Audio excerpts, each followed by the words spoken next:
বড় পীর আমরা কেমন কপাল বুড়া, নিজের বাপের জানাজাটা নিজে পড়াইতে পারি না।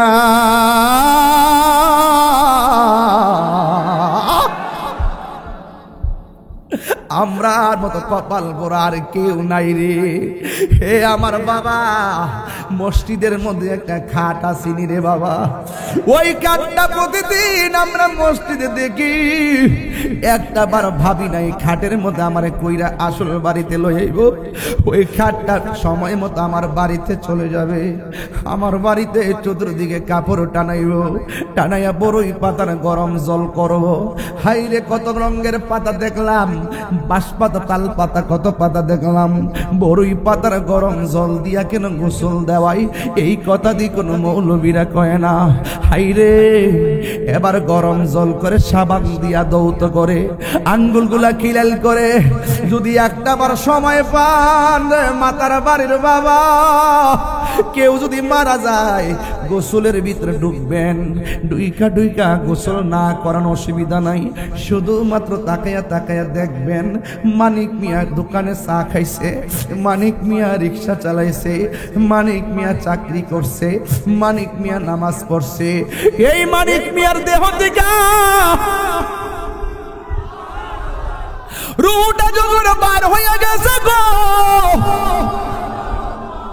এই গোসলখানায় গিয়া ডুইকা দেখবেন মানিক মিয়া এইভাবে পয়রা রইছে, এইভাবে সোজা হইয়া পয়রা রইছে, হাত লড়াইতে পারে না, পা লড়াইতে পারে না, টুট লড়াইতে পারে না। একটা বার গোসলখানা যায় দেখবেন মানুষটা কেমনে তরতাজা হইয়া পয়রা রইছে, ডান কাত দিকে বাম হইতে যাইতে পারে না। ও চট্টগ্রামের বাবা, আগ্রাবাদের বাবা, মাতার বাড়ির বাবা, দুনিয়া অহংকারের জায়গা নয়। মইরা গেলে বাজারে বসবেন দেহটার কোনো দাম নাই। ও বন্ধুরে, গরম পানি দিয়া জল করতেছে, বেশি গরম পানি দেয় না, বেশি ঠান্ডা পানিও দেয় না, কত মায়া।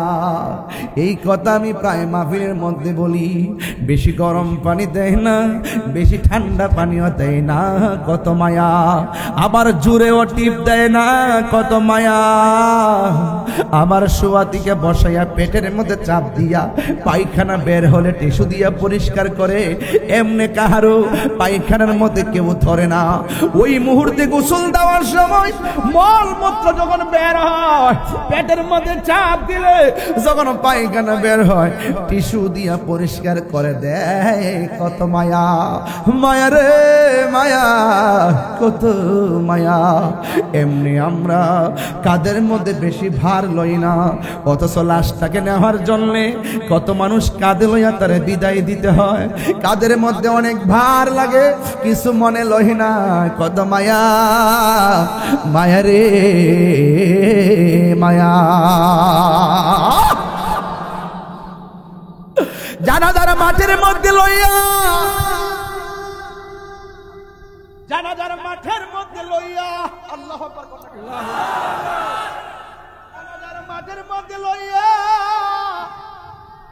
একটা মানুষ লাশের পাশে দাঁড়ায়, দাঁড়ায় কয়, আমার ভাই আপনাদের সঙ্গে চলছে, চলার পথে যদি বলবি আদবি কইরা থাকে আল্লাহর রাস্তে মাফ কইরা দিবেন। লাশটা এক সেকেন্ড লড়তে পারে না। আমি প্রশ্ন রাখতে চাই যুবক, আমার লাশটার পাশে রাইখা আরেকজনের ক্ষমা চাইব কেন? দুনিয়াতে থাকা অবস্থায় কি আমরা একজন আরেকজনের কাছে মাফ চাইতে পারি না?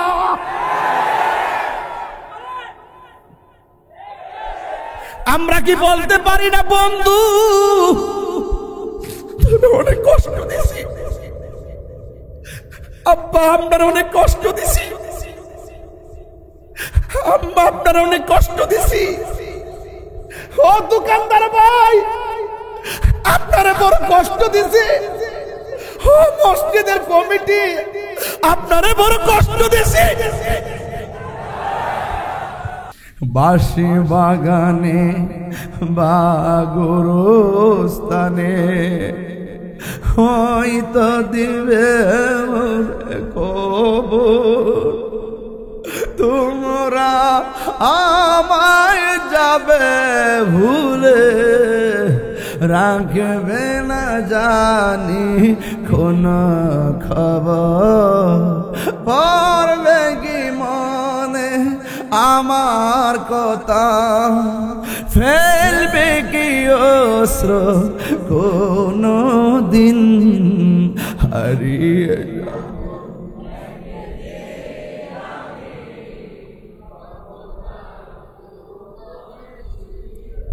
দিন হারিয়ে যাও, রব নাই ভুবন চির, ক্ষমা করে দিও তোমরা আমায়, বলো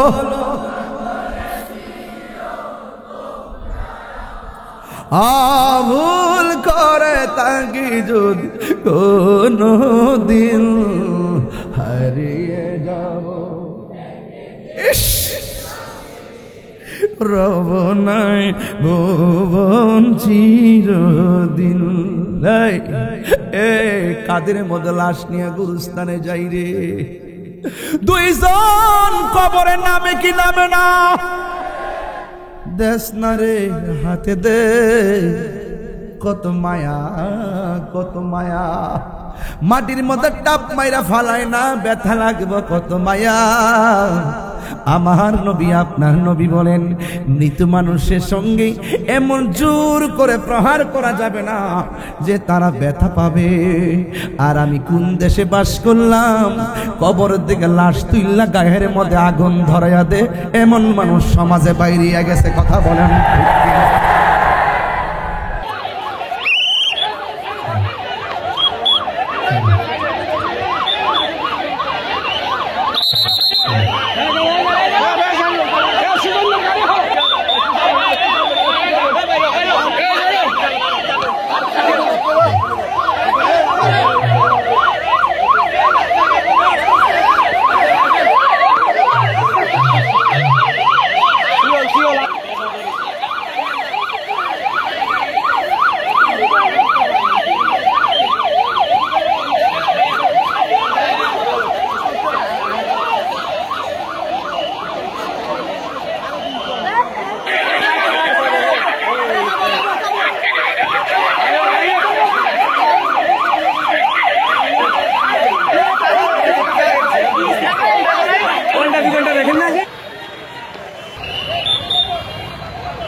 একটা মাইকিং করে দিব আবার শেষ হয়ে যায়। এটা রহমত দিকে না ভাই, কথা কোন ঠিক না রেখে আর বড় করে ঠিক কিনা বলে। আমার জীবন মরণ সাজাবো মাদানি রঙে, আমার জীবন মরণ মাদানি রঙে, সেই রঙে রঙিন হবে আল্লাহ রাসূল। Birampur HD media, the Islamic YouTube channel. আল্লাহ রাব্বুল আলামিন বলেন, বান্দারে এই মরণ বড় কঠিন। আল্লাহ বলে, বান্দা তোর ভিতরে প্রাণ ছিল না, ছিলি একটা জড়দেহের মতন। আমি আল্লাহ তোর ভিতরে প্রাণ দিয়েছি, যাওয়ার পরে তুই জীবের মধ্যে অন্তর্ভুক্ত হয়ে গেলি। আপনারা জবান খুলে বলেন, আমাদের নির্জীব শরীরটাকে সজীব বানাইছে কে?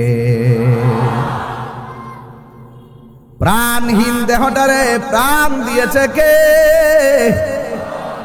আল্লাহ রাব্বুল আলামিন বলেন, কাইফা তাকফুরুনা বিল্লাহি ওয়া কুনতুম আমওয়াতান ফাআহইয়াকুম সুম্মা ইউমীতুকুম সুম্মা ইউহয়ীকুম সুম্মা ইলাইহি তুরজাউন।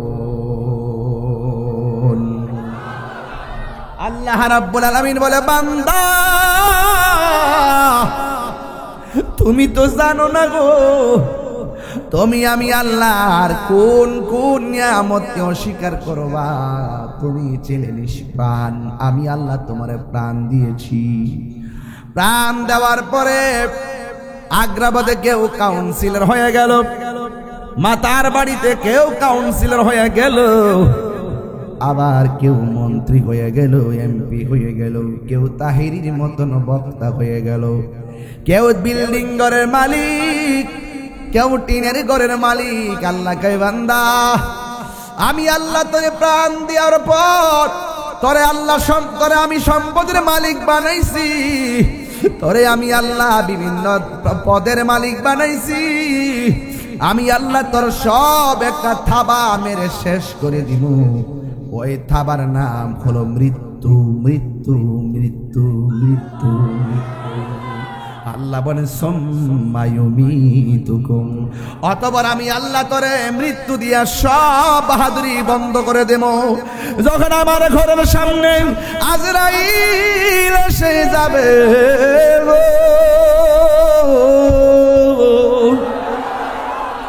সেই দিন দুনিয়ার ব্যাংকের টাকা দিয়ে হায়াত রেনু করা যাবে না। দুনিয়ার সব মানুষ তোমার পাশে বসে থাকলে এই রুহটারে ধরে রাখতে পারবে না। ঠিক ঠিক হায়াতের মালিককে আল্লাহ বলে, আমি তোরে মৃত্যু দিন, মৃত্যু আমি আল্লাহ যখন তোরে মৃত্যু দিয়া দিব, তুই মনে করিস না তোর জীবন যাওয়ার পরে সব শেষ। না রে না, না রে না, না রে না, না রে না, আমি আল্লাহ তোরে মরণ দেওয়ার পরে কবরে আবার জীবন দিব। জীবন দেওয়ার পরে আমি আল্লাহ তোরে এমন একটা ঘাটের মধ্যে ফালামু। আমার নবী, আপনার নবী বলে, কবর হইল আখিরাতের প্রথম মঞ্জিল। এই কবর যার ভালো হইয়া যাবে, হাসরের ময়দান তার ভালো হয়ে যাবে। এই কবরে যে ধরা খায়া যাবে, পুলসিরাতের ঘাটে ধরা খাইয়া যাবে, মিজানের পাল্লাই ধরা খেয়ে যাবে, হাসরের ময়দানে ধরা খেয়ে যাবে। এই কবরটা হলো আখিরাতের প্রথম মঞ্জিল। আমার নবীর একজন সাহাবী, যার নাম হলো উসমান যুন্নুরাইন রাদিয়াল্লাহু তাআলা। উসমান কে চিনেননি? যার কাছে আমার নবীর দুইটা মেয়ের বিয়ে দিয়েছেন, যার কাছে আমার নবীর দুইটা মেয়েকে বিয়ে দিয়েছেন। এর মধ্যে একটা মেয়ের নাম হলো কুলসুম, আর একটা মেয়ের নাম হলো রুকাইয়া। উসমানের কাছে আমার নবী এত মজা পাইছে। আমার নবী বলে, ও পৃথিবীর মানুষ, আমার যদি আর একটা কন্যা সন্তান থাকতো, ওই মেয়েটাকেও আমি উসমানের কাছে বিয়ে দিতাম। আরো বড় করে বলেন সুবহানাল্লাহ। ওই মেয়েটাকে আমি উসমানের কাছে বিয়ে দিতাম। আমার নবী উসমান যুন্নুরাইনকে জান্নাতের টিকিট দিয়েছেন রে বাবা। 10 জন সাহাবী জান্নাতের টিকিট পেয়েছেন, এর মধ্যে একজন হলো হযরত উসমান যুন্নুরাইন। বন্ধু, আপনি যে কোরআন শরীফ দেখতেছেন, এই কোরআন শরীফগুলা খণ্ড খণ্ড ভাবে লেখা ছিল। যার নির্দেশে এই কোরআনটা একত্রিত করা হয়েছে তিনি হলো রাহমাতুল লিল আলামিন। আর যিনি একত্র করেছেন, যাকে জামিউল কোরআন বলা হয়, তার নাম হলো হযরতে উসমান যুন্নুরাইন। সাউন্ডটা তুলে দেন।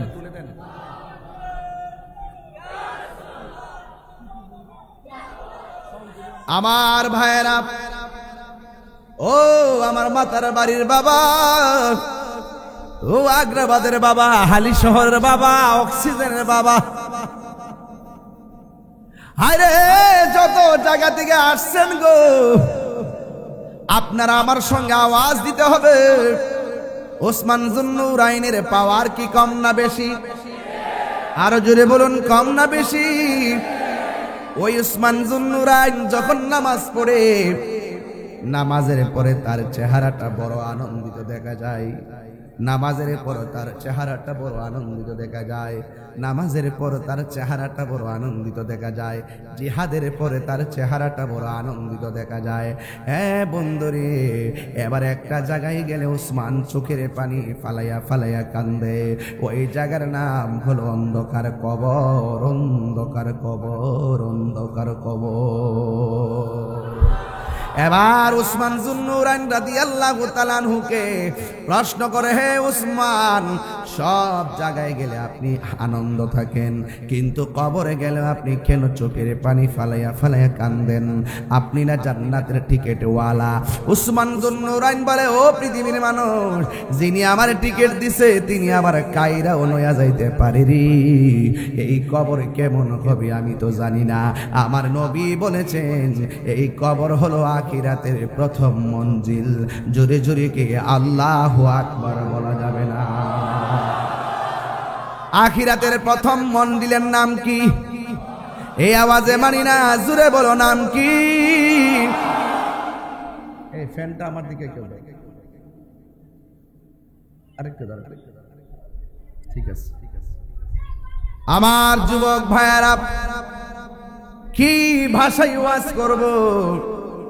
একজন জান্নাতের টিকিট প্রাপ্ত ওয়ালা উসমান যদি কবরের কথা চিন্তা করে কান্না করতে পারে, আজকে যারা আপনারা যারা মাতার বাড়ি এসেছেন, চট্টগ্রামের মানুষ, ওই কবরের চিন্তার দরকার আছে না নাই?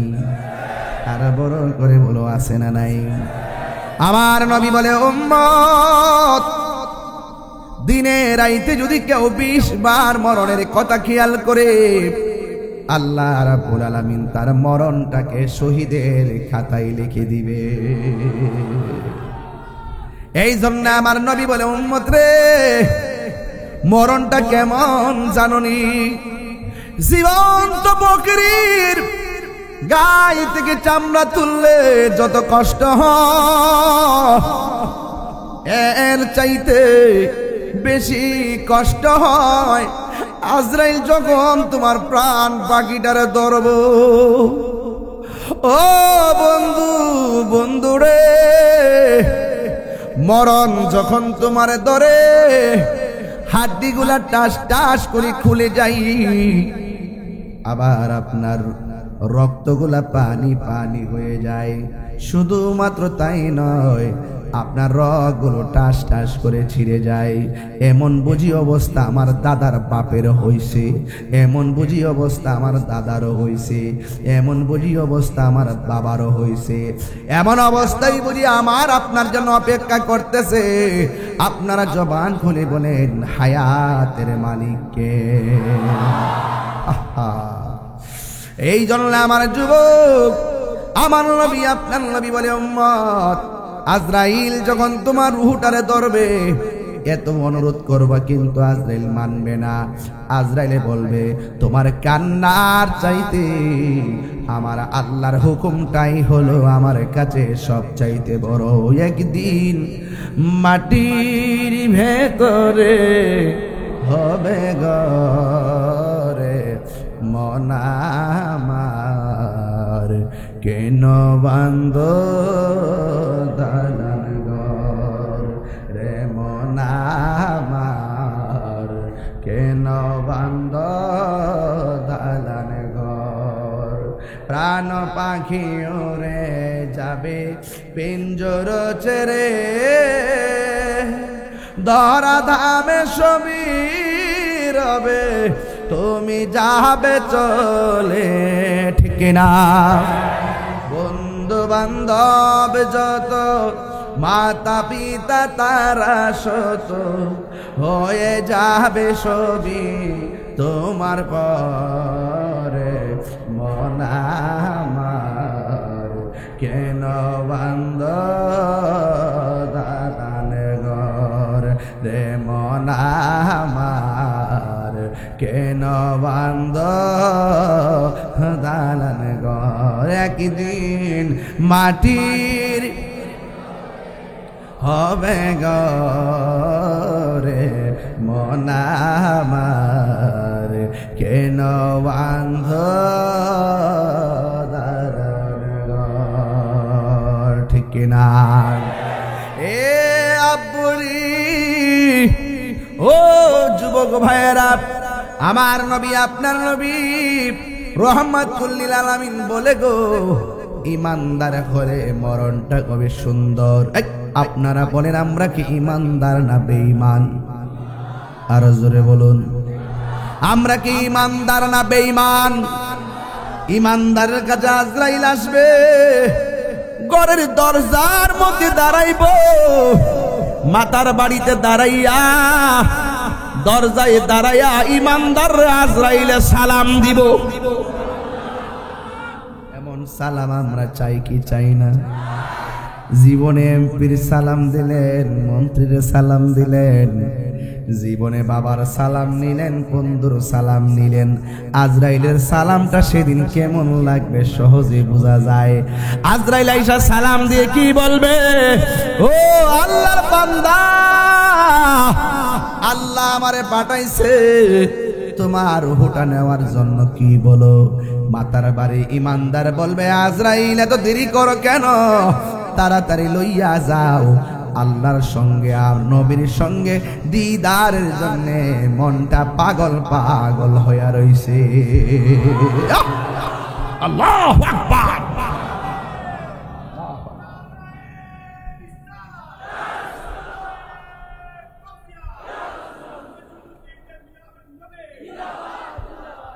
আল্লাহু আকবার বলেন আল্লাহ বলে হে বান্দা আমি তোরে বানাইলাম বানাইছে কেডা আমরা বানাইছে কে এখন মরণের ঘাটে গেলে তো বোঝা যাবে দিনটা কেমন যায় ওই মরণের ঘাটে যাওয়ার আগে আমাদেরকে আল্লাহ চিনার দরকার আছে না নাই ওই মরণের ঘাটে যাওয়ার আগে নবী চিনার দরকার আছে না নাই যদি নবীর প্রেমে না মইজা দুনিয়ার প্রেমে যদি মরে যান তাইলে কবর বড় কঠিন হয়ে যাবে এই জন্য আল্লাহ বলে বান্দারে আমি আল্লাহ তোরে মায়া কইরা বানাইছি তোর চেহারাটাকে আমি আল্লাহ নিজের হাত দিয়া বানাইছি এই চেহারাটার মধ্যে একটা মুখ লাগাইছি এই মুখ দিয়ে তোরা আমি আল্লাহর জিকির করবি আর এই মুখের মধ্যে একটা জিহ্বা দিয়েছি এই জিহ্বা দিয়ে তোরা আমাকে ডাকবি আর জিহ্বার মধ্যে কিছু থুতু দিয়েছি যদি আমি শুকনা রাখতাম তোদের গলা শুকাইয়া মারা যাইতি ও বন্ধু আল্লাহ রাব্বুল আলামিন আমার চেহারাটা আপনার চেহারাটা বড় মায়া কইরা বানাইছে আমার বাম পাশে এক ভাই বসা ডান পাশে আমার এক বাবা বসা একজনের চেহারা আরেকজনের সঙ্গে মিলে না একজনের নাক আরেকজনের নাকের সঙ্গে মিলে না একজনের চোখ আরেকজনের চোখের সঙ্গে মিলে না একজনের ঠোঁট আরেকজনের ঠোঁটের সঙ্গে মিলে না এবার একটু চিন্তা করে দেখেন আমি তিনজনের কথা বললাম অথচ এই জায়গার ভিতরে 15-20 হাজার মানুষ পুরুষ মহিলা মিলে কিন্তু একটাবার খেয়াল করে দেখেন একজনের চেহারা আরেকজনের চেহারার সঙ্গে মিলে না ঠিক কিনা আল্লাহ বলে হে আমার বান্দারা আমি আল্লাহ তোর চেহারার মধ্যে একটা কপাল দিয়েছি কপাল তোরা আমি আল্লাহর আল্লাহ পাকের দরবারে কপালটারে নাক করে জমিনে লাগাইয়া আমি আল্লাহর হাজিরা দিবি। তোরা যদি দৈনিক 5 ওয়াক্ত যদি হাজিরা দেস, আমি আল্লাহ তোদেরকে আমার বান্দা থেকে বন্ধু বানাইয়া নিব। ওই রকম হাজিরা যারা দিছে তারা খাজা গরিবে নওয়াজ হয়ে গেছে। কথা বলেন ঠিক কিনা? ওই রকম হাজিরা যারা দিছে গো, এরা গাউসুস সাকালাইন, পীরানে পীর গাউসুস সাকালাইন, কাইয়ুমে জামানি শেখ সৈয়দ মীর মুহিউদ্দিন আব্দুল কাদের জিলানী গিলানী আল হাসানী ওয়াল হুসাইনী রাদিয়াল্লাহু তাআলা আনহু হয়ে গেছে। কথা বলেন ঠিক কিনা?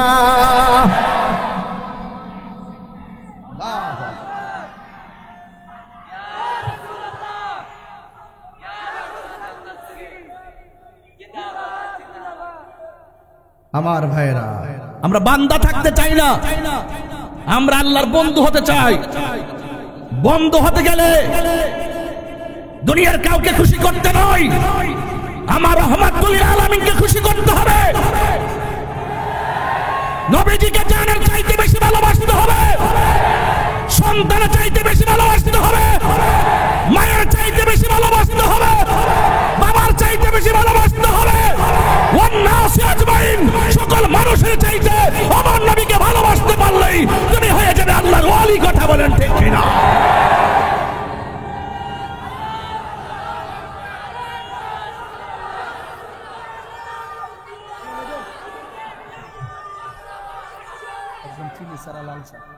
আল্লাহু আকবার জোরে বলেন, আরে বড় করে বলেন আল্লাহু আকবার। সেই নবীর প্রেম আমাদের আছে না নাই? নামাজ পড়বেন পড়ার মতো,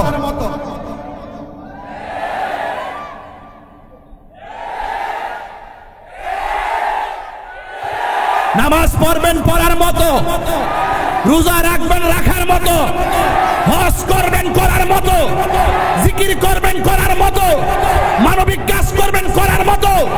যেখানে লোক দেখানো হবে না, যেখানে লৌকিকতা হবে না, দুনিয়ার কোনো মানুষকে নয়, আল্লাহকে সন্তুষ্ট করতে গিয়ে আমার রবকে সেজদা দিবেন। কথা বলেন ঠিক কিনা? বলেন আমার রবকে সেজদা দিতে হবে, দেওয়ার মতো দিতে হবে। এই জবান দিয়ে যার জিকির হবে, এই জবান দিয়ে সুদের টাকা ঢুকতে পারে না। এই জবান দিয়ে যার দুরূদ হবে, এই জবান দিয়ে গাঞ্জা খাওয়া চলবে না। এই জবান দিয়ে যার জিকির আওয়াজ হবে, এই জবান দিয়ে গালিগালাজ চলবে না। আত্মরে বলো ঠিক কিনা? বলো। আপনাদের কি বলছি, আপনাদের কি বলছি, এমন হতে পারে আজকের মাহফিল কাহারো জন্য জীবনের শেষ মাহফিল। আজকের মাহফিল আমাদের জন্য শেষ মাহফিল হতে পারে কি পারে না? আজকে বড় খুশি, আমরা সবাই খুশি। এর চাইতে বেশি খুশি হলো অন্ধকার কবরে যারা শুয়ে আছেন তারা। ঠিক কিনা বলেন? অন্ধকার কবরে যারা শুয়ে আছেন তারা আজকে অনেক খুশি। ইমানদার হওয়া সহজ, ইমানদার হওয়া সহজ। ইমানদার হয় কারা? আমার রাসূল বলেন আলা আলা ঈমান আল ঈমান লা মুহাব্বাত আলাহ। যার অন্তরে আমি নবীর মহব্বত নাই তার ঈমান নাই। যার ঈমান নাই তার নামাজের দাম নাই। যার ঈমান নাই তার রোজার দাম নাই। যার ঈমান নাই তার হজের দাম নাই।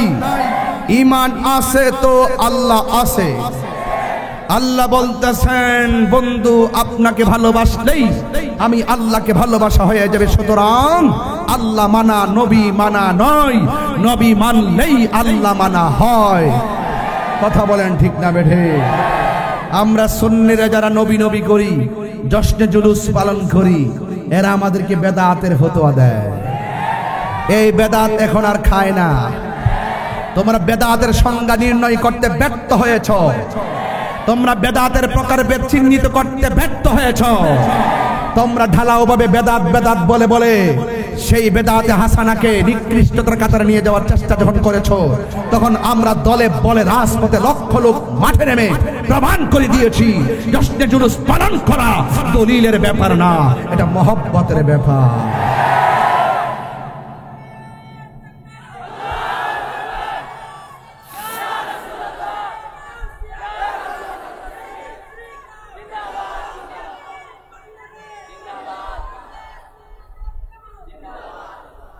আল্লাহু আকবার জোরে বলেন।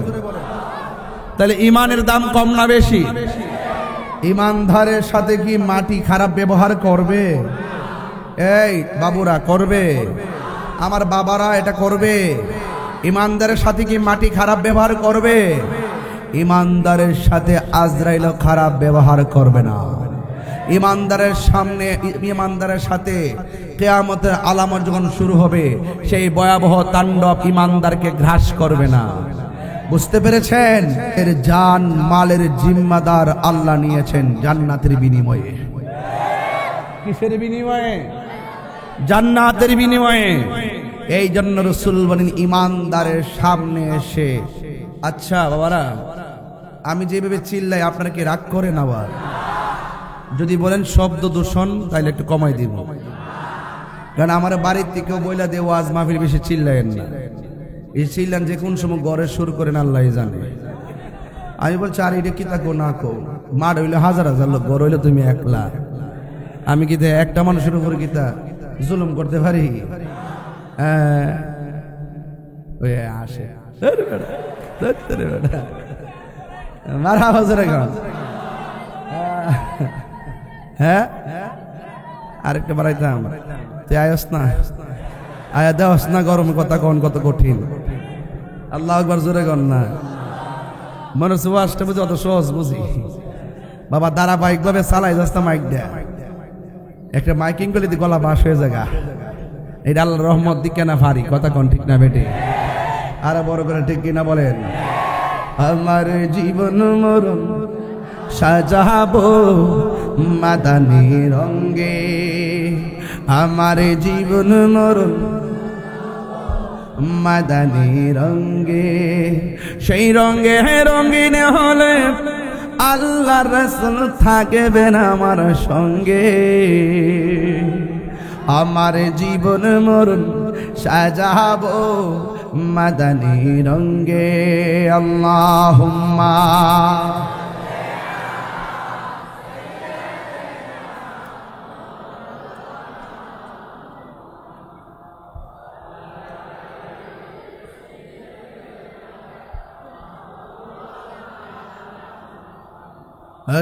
লা ইলাহা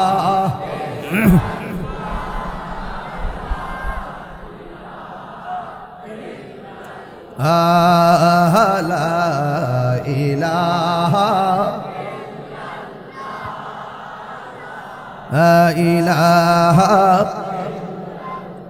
হাসবি রব্বি জাল্লাল্লাহ মা ফি কলবি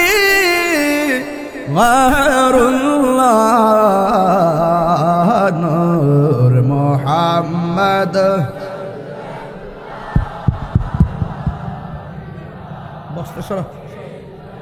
লা ইলাহা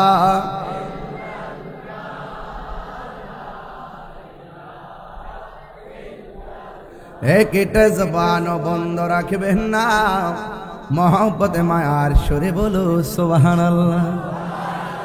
মদিনা ওয়ালা ওয়ালা গো, মদিনা ওয়ালা গো, মদিনা ওয়ালা ওয়ালা গো, মদিনা ওয়ালা সুবহানাল্লাহ। ইমানদার সামনে আজরাইল আইসা সালাম দিবে। সালাম দেওয়ার পরে কি করবে জানেননি? ইমানদারের মাথার কাছে গিয়ে বসবে। সুবহানাল্লাহ রে। এখন মাথার পাশে যে তার স্ত্রী বসা, আজরাইল দেখেনি? দেখে? আজরাইল বলে দেখে। কি থাকো বাঙালি, যে বাঙালি আজরাইল দেখলে বাইন্দা রাখলো যে এই বাঙালি জীবনে বোঝান যেত না, এমন আবেগী বাঙালি আমার জন্মের পর দেখছি না। আল্লাহ জানে। এই বসো। আমার যুবক ভাইরা, ও বন্ধু, ইমানদারের মাথার পাশে গিয়ে বসবে রে বাবা। বৈশা কি করবে জানেননি? বৈশা ইমানদারের মাথার চুলের মধ্যে আঙ্গুল গোলারে চিরুনি বানাইয়া, সুবহানাল্লাহ কেন গেলা? ইমানদারের মাথার মধ্যে আজরাইল আঙ্গুলগুলোকে চিরুনি বানাইয়া মাথার চুলের মধ্যে এমনি এইভাবে কি করবে জানেননি? ইমানদারের চুলের মধ্যে আশ্রয়া দিবে। নাই নাতি যখন ছোটবেলায় নানার মাথার চুলের মধ্যে ধরে, নানার চোখে ঘুম ঘুম ভাব আসে, কথা কোন ঠিক কিনা? আজরাইল আইসা ইমানদারের মাথার চুলের মধ্যে চিরুনি দিয়ে আশ্রয়া দিবে। অথচ এই লোকটার ডান পাশে মা বসা, বাম বসা, বন্ধু বসা, বান্ধব বসা। আজরাইল যে কথা বলতেছে ঘরের মানুষের কোনো খবর, আরো যারা খবর। আজ থেকে 19 বছর আগে একটা গান গাইতাম, মানুষকে আমি বলে গান গাই, এই জন্য এখন এগুলা সাইরা দিছি। এখন 19 বছর পর, 19 বছর আগে যেই গানটা গাইছি, এখন আইসা এই বয়সে তারা গানের অর্থ বিছরা পাইছে। এটা কোনটা জানেননি? কইতাম নি রে বাবা। রংমহলে থাকবার বন্ধু পালঙ্কে শুইয়া, কোন সন্ধানে আজরাইল ঢুকিল আসিয়া, দুয়ারে প্রহরী থইয়া প্রবেশ করলো কে মোহনে। আর কি দেখা হবে রে মাতার বাড়ি বাসি জীবনে, ঠিক না? আমার পাশে আমার মা, আমার পাশে আমার বাবা বসা আছে রে। আজরাইলে আমার মাথার চুলের মধ্যে আশ্রাইতেছে, কেউ টের পায় না। সবাই আমার মুখের মধ্যে পানি দেয়, এই পানি আমার কণ্ঠের নিচে যায় না। এত বড় ছিদ্র দিয়া পানি ঢুকে না, এই দিকটা বাইরে যায় কেন? আল্লাহ কই আমি তারা পানি পান করার রিজিকের দরজায় তালা মারছি, যতই চেষ্টা করো কোনো লাভ হবে না। জোরে জোরে কন্যা ঠিক কিনা রে বাবা?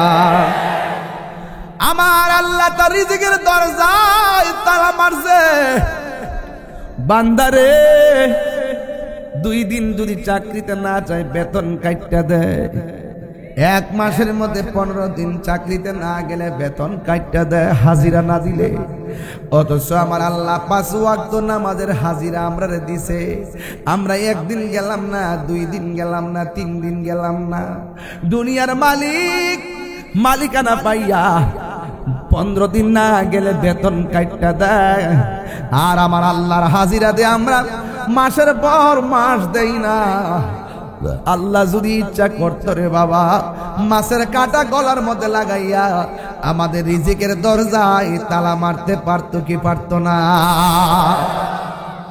ওই আজরাইল মাথার চুলের মধ্যে চিরুনি দিয়া আসর দিল।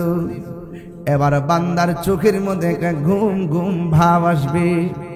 এবার আজরাইলে কানের কাছে মুখটা লাগায় চুপি চুপি বলবে, ও আল্লাহর বান্দা, ও আল্লাহর বান্দা, আমি কিন্তু এমনি কোথাও আসি না, আমি আসছি আল্লাহ হুকুম করেছেন তোমার রূহটারে নিয়ে যাওয়ার জন্য। তুমি কি বলো? ইমানদার বলবে, আজরাইল আর দেরি কইরো না গো, আমার রূহটারে লইয়া যাও, আমি যারে দেখার জন্য পাগল, তাড়াতাড়ি রূহ নিয়ে আমার সেই ব্যবস্থা করে দাও। আজরাইল যেই মাত্র রূহুর মধ্যে ধরব, এই মুহূর্তে আল্লাহ জান্নাতের একটা ফেরেশতারে ডাক দিয়া বলে, ও আমার ফেরেশতা, জান্নাতের মধ্যে যা, এদিকে তাকান, জান্নাতের মধ্যে যা, জান্নাতের মধ্যে যাইয়া সাদা রঙের একটা কাফন ল, কাফন একটা কাপড় লয়, কাপড়, এই কাপড়টা লইয়া ওই বান্দার চোখের সামনে দাঁড়াবি। কোন বান্দার ঘরের দরজার সামনে সাদা কাপড় নিয়ে দাঁড়াইয়া থাকবে, আর হাতের মধ্যে একটা আতরের বোতল থাকবে। আল্লাহ বলবে, ফেরেশতারে, আজকে এই আমার প্রেমিক বান্দার রূহটা কবজ করবে। যেই মাত্র রূহটা কবজ করবে, আজরাইলের হাত থেকে তোমার হাতে আনবা, আইনা জান্নাতের সাদা কাফন দিয়া এই রূহটারে বাইন্ডিং করবা। সুবহানাল্লাহ কন্যা গিল্লাইয়া এই রুহুটারে বাইন্ডিং কইরা তুমি আসমানের দিকে একটা উড়াল দিবা। ওই ফেরেশতা মাতার বাড়ি ঘরের দরজায় এসে দাঁড়ায় গেছে। আজরাইলে মুমিনের জান সার্জারি করতেছে, রুহুটা নিতে দেরি। ওই জান্নাতের ফেরেশতা তার এই কাফনের ভিতরে রুহুটা নিয়ে গেল। রুহুটারে নিয়ে তিনি আসমানের দিকে উড়াল দিল। প্রথম আকাশের মধ্যে গেল। ইয়া আইয়াতুহান নাফসুল মুতমাইন্নাহ ইরজিই ইলা রাব্বিকি রাদিয়াতাম মারদিয়াহ ফাদখুলি ফি ইবাদি ওয়াদখুলি জান্নাতি।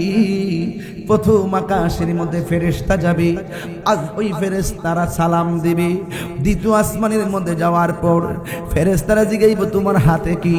ওই মাতার বাড়ির ইমানদারের রূহ নিয়ে আইছি। মাতার বাড়ির ইমানদারের কথা শুনতে দেরি, ফেরেশতা সালাম দিতে দেরি করবে না।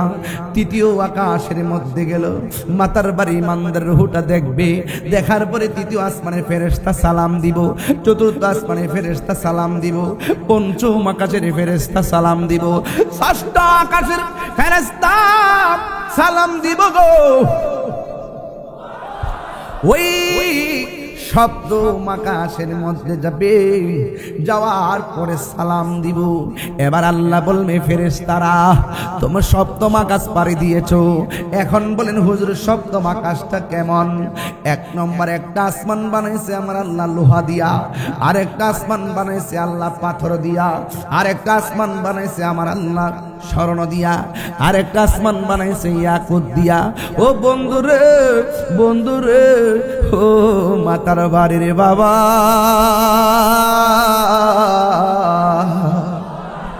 এবার সপ্তম আকাশে যখন আজরাইল ওই ফেরেশতা যাবে, আল্লাহ ডাক দিয়া বলবে ফেরেশতারা রে আর সামনে যাইস না। আমি আল্লাহ ইমানদারের রূহটারে রাখার জন্য আমি আল্লাহ একটা বাড়ি বানাইছি।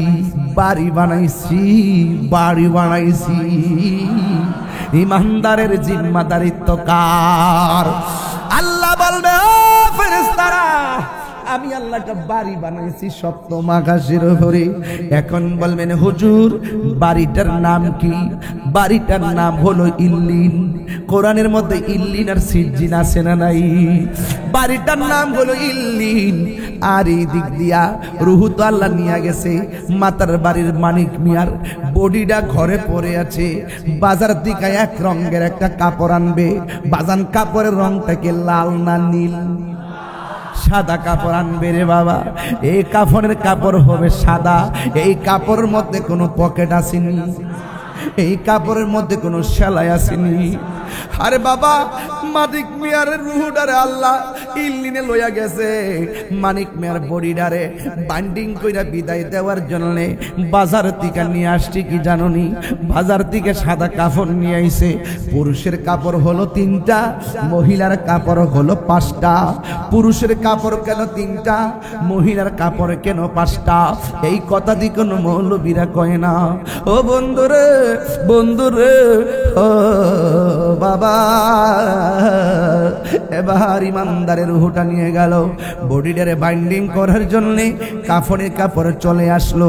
আমরা এমন কপাল পোড়া, লাশের গোসল কেমনে দিব মুসলমান হইয়া শিখলাম না। আমরা এমন কপাল পোড়া, কাফনের কাপড়টা কেমনে কাটবো, নিজের জীবনের মাপ কত মাপ নিলাম, কিন্তু কাফনের কাপড়ের মাপ আর কাটিংটা শিখলাম না। আমরা কেমন কপাল পোড়া, নিজের বাপের জানাজাটা নিজে পড়াইতে পারি না।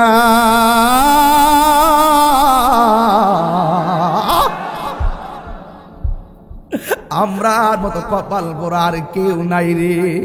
হে আমার বাবা, মসজিদের মধ্যে একটা খাট আসিনি রে বাবা। ওই খাটটা প্রতিদিন আমরা মসজিদে দেখি, একটা বার ভাবি নাই খাটের মধ্যে আমার কইরা আসল বাড়িতে লই আইব। ওই খাটটা সময় মতো আমার বাড়িতে চলে যাবে। আমার বাড়িতে চতুর্দিকে কাপড় টানাইব, টানাইয়া বড়ই পাতার গরম জল করব। হাইরে কত রঙের পাতা দেখলাম, বাঁশ পাতা, তাল পাতা, কত পাতা দেখলাম। বড়ই পাতার গরম জল দিয়া কেন গোসল দেওয়াই, এই কথা দিয়ে কোনো মৌলবীরা কয় না। হাইরে এবার এবার গরম জল করে সাবান দিয়া দৌত করে আঙ্গুলগুলা খিলাল করে যদি একটা বার সময় পান মাতার বাড়ির বাবা কেউ যদি মারা যায় গোসলের ভিতরে ডুববেন ডুইকা ডুইকা গোসল না করার অসুবিধা নাই শুধুমাত্র তাকায়া তাকায়া দেখবেন মানিক মিয়া দোকানে চা খাইছে মানিক মিয়া রিক্সা চালাইছে মানিক মিয়া চাকরি করছে মানিক মিয়া নামাজ পড়ছে এই মানিক মিয়ার দেহ থেকে রুটা যখন বার হইয়া গেছে গো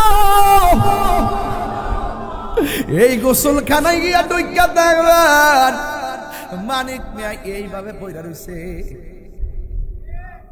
এইভাবে সোজা হইয়া পয়রা রইছে হাত লড়াইতে পারে না পা লড়াইতে পারে না টুট লড়াইতে পারে না একটা বার গোসলখানায় যায় দেখবেন মানুষটা কেমনে তরতাজা হইয়া পয়রা রইছে ডান কাত দিকে বাম হইতে যাইতে পারে না ও চট্টগ্রামের বাবা আগলাবাদের বাবা মাদার বাড়ির বাবা দুনিয়া অহংকারের জায়গা নয় মইরা গেলে বাজারে বসবেন দেহটার কোনো দাম নাই ও বন্ধুরে গরম পানি দিয়া জল করতেছে বেশি গরম পানি দেয় না বেশি ঠান্ডা পানিও দেয় না কত মায়া এই কথা আমি প্রায় মাহফিলের মধ্যে বলি বেশি গরম পানি দেয় না বেশি ঠান্ডা পানিও দেয় না কত মায়া আবার জোরেও টিপ দেয় না কত মায়া আবার শোয়াতিকে বসাইয়া পেটের মধ্যে চাপ দিয়া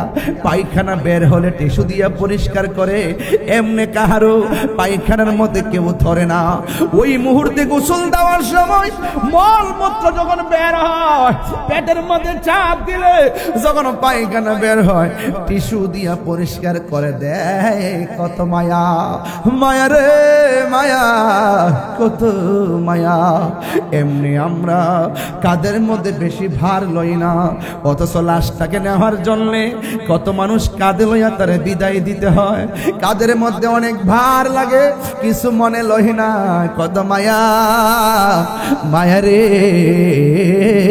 মায়া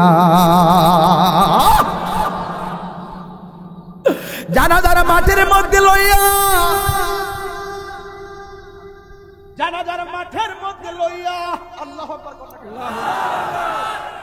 জানাজার মাঠের মধ্যে লইয়া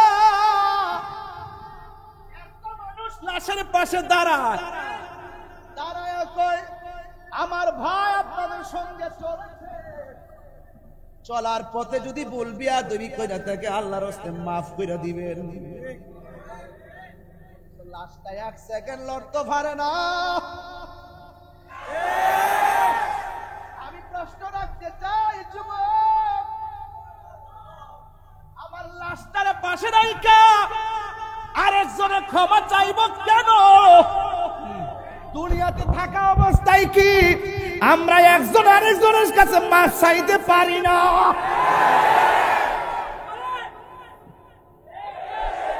আমরা কি বলতে পারি না বন্ধু অনেক কষ্ট দিছি আব্বা আপনার অনেক কষ্ট দিছি আম্মা আপনার অনেক কষ্ট দিছি ও দোকানদার ভাই আপনারে বড় কষ্ট দিছি ও মসজিদের কমিটি আপনারে বড় কষ্ট দিছি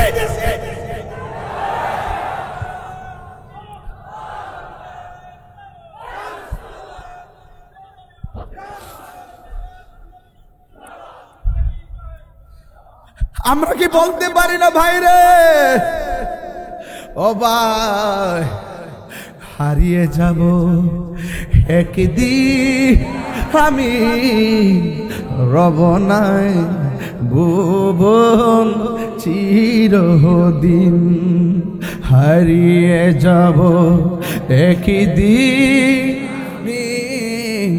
রব নাই ভুবন চিরদিন ক্ষমা করে দিও তোমরা আমায় বলো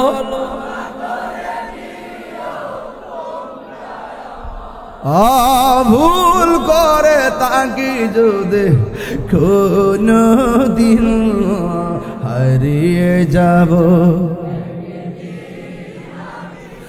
আর অবনয় ভুবন চিরদিন। বাঁশি বাগানে বাঁশের আছে, এই বাঁশজার আছে, বাঁশি বাগানে বা গুরুস্থানে হয়তো দিবে মোরে খবর।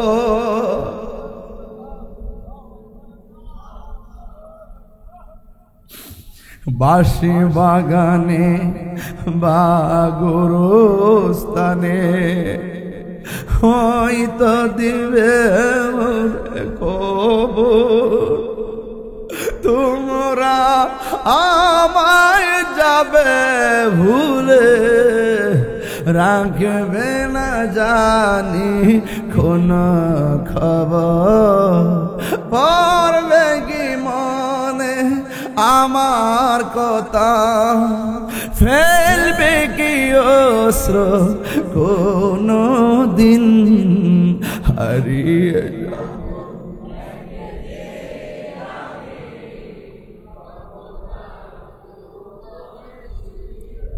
দিন হারিয়ে যাও।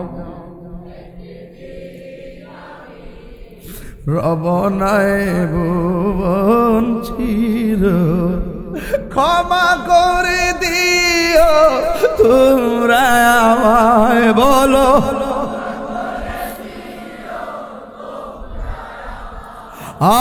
ভুল করে তাকে যদি কোনো দিন হারিয়ে যাব, রব নাই ভুবন চিরদিন। কাদের মধ্যে লাশ নিয়ে গুরুস্থানে যাই রে, দুইজন কবরের নামে কি নামে না, দেশ না রে হাতে দে, কত মায়া কত মায়া। মাটির মধ্যে টাপ মাইরা ফালায় না, ব্যথা লাগবে কত মায়া। আমার নবী আপনার নবী বলেন, মৃত মানুষের সঙ্গে এমন জোর করে প্রহার করা যাবে না যে তারা ব্যথা পাবে। আর আমি কোন দেশে বাস করলাম, কবরের দিকে লাশ তুইলা গায়ের মধ্যে আগুন ধরাইয়া দে, এমন মানুষ সমাজে বাইরিয়া গেছে। কথা বলেন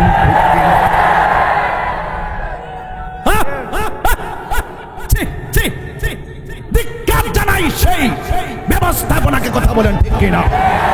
ধিক্কার জানাই তাদের আদর্শকে, ঠিক কিনা? ধিক্কার জানাই তাদের চেতনাকে, ঠিক কিনা? ধিক্কার জানাই তাদের অমানবিকতাকে। কথা বলেন ঠিক কিনা? যাদের কাছে কবরের লাশ নিরাপদ না, তারা কখনো ধর্মের রিয়েল হিরো হতে পারে না।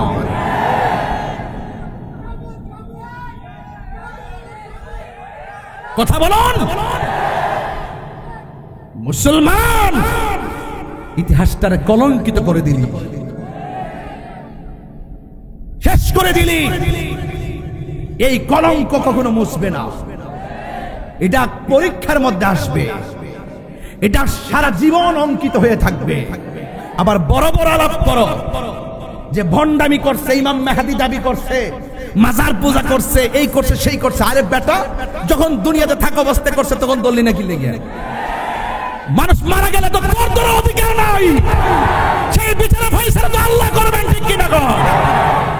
মানলাম যে তার মাজার হচ্ছে, তুই যদি মানুষ হতি লাশ তুইলা নিয়ে প্রয়োজনে তোর ঘরের ভিতরে কবর দিতি। তারপরে মনটাতে বুঝ দিতাম, একটা লাশের আগুন ধরাইয়া আবার গায়ের মধ্যে হিন্দুল্লাহ হিন্দু পুরাইতে পারে, হিন্দু লাশটা পর্যন্ত মুসলমান আগুন দিতে পারে না। এটা আমার ইসলাম এলাও করে না, এটা আমার ইসলাম কি করে না, এলাও করে না। আর একটা হিন্দু মেয়ে মুসলমান হয়েছে আমার কাছে, একটা মেয়ে মুসলমান হয়েছে। এই পর্যন্ত প্রায় 17 জন লোককে আমি মুসলমান বানিয়েছি। আপনারা কি বিভিন্ন মাহফিলে পান নাই? ভিডিও ফুটেজগুলো দেখেন না আপনারা? মেয়েটাকে জিজ্ঞাসা করেছিলাম, তুমি বলো কেন তুমি মুসলমান ধর্ম গ্রহণ করেছো? মেয়েটা বলতে বাধ্য হয়েছে, আমার মা ছিল অত্যন্ত নম্র ভদ্র পর্দাশীল, আমার মা যখন মারা গেল তখন আমার মা লাশটাকে পুরাইতে নিয়েছিল। যেই মার দেহ কেউ দেখে নাই, তখন তাকে পুরানোর সাথে সাথে গায়ের কাপড়গুলো পরে যায়, তার শরীরটা উলঙ্গ হয়ে যায়। আমি মেয়ে হিসাবে বড় লজ্জা পেয়েছি। আমার বাবাকে কখনো কেউ প্রহার করতে দেখি নাই। আমার বাবার লাশটা যখন পুরানো হয়েছে, পা গুলো বাঁকা করে দিয়ে লাঠি দিয়ে বাইরানো শুরু করেছে, তখন আমি রাতের বেলা একটু চিন্তা করলাম, একদিন তো হয়তো আমাকেও এভাবে পড়বে, আমিও একদিন উলঙ্গ হয়ে যাব, আমার দেহ সবাই দেখবে, এভাবে আমাকে আঘাত করবে না। ঠিক আছে, একটু চিন্তা করলাম। হঠাৎ করে ভাবলাম, মুসলমান মারা গেলে কত সুন্দর করে গোসল দেয়, কত সুন্দর করে কাফন দেয়, কবরে নামানোর সময় কত মায়া। এই শেষ বিদায়ের চিত্রটা আমাকে ইসলাম ধর্মের প্রতি দুর্বল করে ফেলেছে। খবর নিয়ে দেখেন, খবর নিয়ে দেখেন, এমন কোন দিন নাই, রাত নাই বিধর্মীরা কালিমা পড়ে মুসলমান হচ্ছে না। আমরা কি কাউকে জোর করি? জোর করে ধর্মান্তরিত করা কি জায়েজ আছে? লা ইকরাহা ফিদ্দীন, ধর্মের মধ্যে কোনো জোর জবরদস্তি। আপনার কাজ হলো আপনার আদর্শের কথা প্রেজেন্টেশন করা। দেখবেন কেউ যদি আপনার প্রেজেন্টেশনটা গ্রহণ করে, আলহামদুলিল্লাহ। কথা বলেন ঠিক কিনা বলেন? এই জন্য আমার যুবক, আমি বলছিলাম দুইজন কবরে নামে কি নামে না? এই এলাকায় কি গুরুস্থান আছে? যারা গেছে তারা কি আর ফিরে আইছে? কেউ আসে না, কেউ আসে না, কেউ আসবে না। ও আপনার যারা যারা বসছেন, বন্ধু বান্ধব মিলাই মিলাই বসছেন না? আপনার খুব বন্ধু আজকে ময়রা দেখেন, ডান্ডাদার মাঠ থেকে দৌড় মারে, কয় ক্রিকেট খেলা আছে। বন্ধু ৫,০০০ ফ্রেন্ড দেখেন না মোবাইলে, একটা লেখা দিয়া দেখেন, মাত্র 20টা কমেন্টস। কথা বলেন ঠিক কিনা? বন্ধু কবরে যাবে না, মাটি দিল, সব দিল। মনে আসেনি রুহুডার কথা? কথা কেন মনে আসেনি? আমি না মানিক মেয়ের রুহু ইল্লিনেরে কেলাম, মানিক মেয়ের বডিডারে কাফন দিবার লাগিয়া মাতার বাড়ি থেকে কিনে মাতার বাড়িতে কিনে আনলাম কাফনের কাপড়। সাদা না কালা? পকেট আসেনি? হ্যাঁ নাই, সেলি আসেনি? নাই, বান্ডিং করে লয়ে যেতেছি, কবরে ঢুকাই দিলাম, বাঁশগুলা বিছাই দিলাম, সাটিগুলা দিলাম। মিনহা খলাকনাকুম ওয়া ফিহা নুঈদুকুম ওয়া মিনহা নুখরিজুকুম তারাতান উখরা বলে বলে মাটি দিয়ে দিলাম। 40 কদম হেঁটে আসলাম। আসতে আসতে আল্লাহ কয়, এ ফেরেশতারা, আমার প্রেমিক তো পরীক্ষার হলে গেছে, ইল্লিন থেকে রুহুটা নিয়ে তার ভিতরে ঢুকাই দিও, আমার প্রেমিকের পরীক্ষা হবে, পরীক্ষা। জোরে না সুবহানাল্লাহ। রুহুটা যেই মাত্র ভিতরে দিয়া দিবে, তখন ইমানদার এমনি চাই যাবে, কই আইলাম ইমানদারকে, মাশাআল্লাহ এতদিনে না আসল বাড়িতে আইলাম, এতদিনে না শান্তির বাড়িতে আইলাম। কই আসলাম রে? দুনিয়া, দুনিয়া সিজনুল মুমিনিন, দুনিয়াটা মুমিনের জন্য হলো জেলখানা। কথা কান ঠিক কিনা? কবরে যাওয়ার ইমানদার কি ভাব লইব? এমনি দুইজন ফেরেশতা ঢুকবে, সুবহানাল্লাহ জোরে কইতেন না? ঢুইকা বলবে, ভাই বসো, উঠায়া বসাবে, বলবে মার রব্বুকা, বলবে রব্বি আল্লাহ, ওয়া মা দীনুকা, তোমার দিন কি? বলবে দীনি আল ইসলাম। তোমার এই যে কবরে লোকটা বসে আছে, তিনি সম্পর্কে তোমরা কি বলতে? জোরে কন্যা সুবহানাল্লাহ কন্যা কেন? আচ্ছা বলেন তো, মাতার বাড়ির মানুষ জবানটা খুললে কোন কবরের ভিতরে কি আমার নবী সরাসরি আসবেন নাকি ছবি দেখাবে? আমার নবী সরাসরি আসার ক্ষমতা আছে না নাই?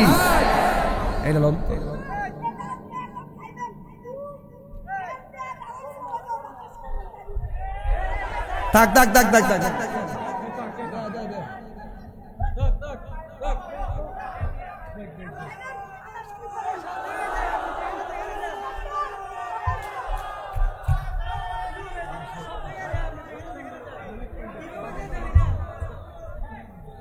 মারহাবা জোরে বলে, শুকর বলে আলহামদুলিল্লাহ গণ, আর বড় করে আলহামদুলিল্লাহ গণ। তাহলে কবরে যাবার পরে প্রশ্ন করবে কয়টা? এখানে আমার রবের প্রশ্ন আছে না নাই? এখন মাতার বাড়ির মানুষ জবানটা কইলে কোন আল্লাহকে, আঙ্গুল তুললে কোন, আমার মতো তোলেন, এই আঙ্গুলটা অনেক অনেক কিছুর জবাব হয়ে যাবে। আল্লাহ কয়জন? সেজদা পাওয়ার মালিককে। আল্লাহ ছাড়া কি কারোর কাছে মাথা নত করা যাবে? আজকে যারা আমাদেরকে ওয়াজে বাধা দেয় তারা প্রশাসনকে কি বোঝায় জানেন? কইতা মাজার পূজারি, তাহিরি মাজার পূজারি, তাহিরি ভণ্ড, এ আসতে পারবে না, হে গান গায়। তো আমি এখানে ক্লিয়ার করছি, প্রশাসনের কানে পৌঁছে দিচ্ছি, আল্লাহ কয়জন? সেজদা পাওয়ার মালিককে। মাথা নত করবো কার কাছে? আমরা কি মাজার গিয়া সেজদা করি? মাজারওয়ালাকে আমরা কি আল্লাহ মনে করি? আমরা কি মাজারওয়ালার কাছে চাই? কার কাছে চাই? তাহলে আমরা মাজার পূজারি বলে কেন? এটা হলো একটা টেক, এটা হলো একটা অপপ্রচার, এটা হলো গুজব। কথা বলেন ঠিক কিনা বলেন? দেখছেন না গুজব তোলে, এদের বিভিন্ন ফলোয়ার আছে, এরা অনলাইনে অনেক শক্তিশালী। ওরা দেখবেন চোখের পলকে আপনাকে 10 নামাই দিছে। ওরা গোপনে গোপনে সব করবে, ফাঁকে আপনাকে চাঁদাবাজ বানাই দিবে। ওরা গোপনে গোপনে সব করবে, আপনার গোপনে গোপনে আপনাকে দুর্নীতিবাজ বানাই দিবে। ওরা গোপনে গোপনে সব করবে, যত ভণ্ডামি আছে সব তারা করবে, তলা তলে আপনাকে ভণ্ড বানাই দিবে। এদের ফলোয়ার অনেক। এই জন্য আমার যুবক ভাইরা, তোমরা অনলাইনের জবাব অনলাইনে দিতে হবে, মুখের জবাব মুখে দিতে হবে, লাঠির জবাব লাঠিতেই দিতে হবে। কথা বলা ঠিক না?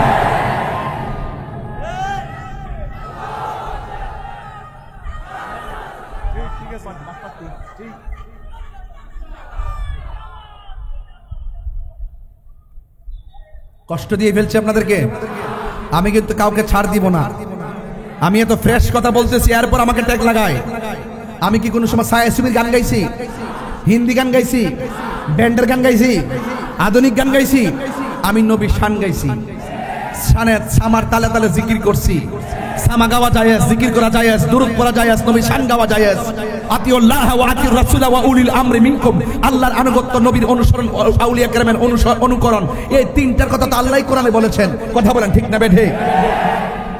ভাত খাস, ভাত খাস, ভাতের লগে সানুন খাস না, তরকারি খাস না? আমি ভাত খেয়ে নি, তারপরে কথা বলবো।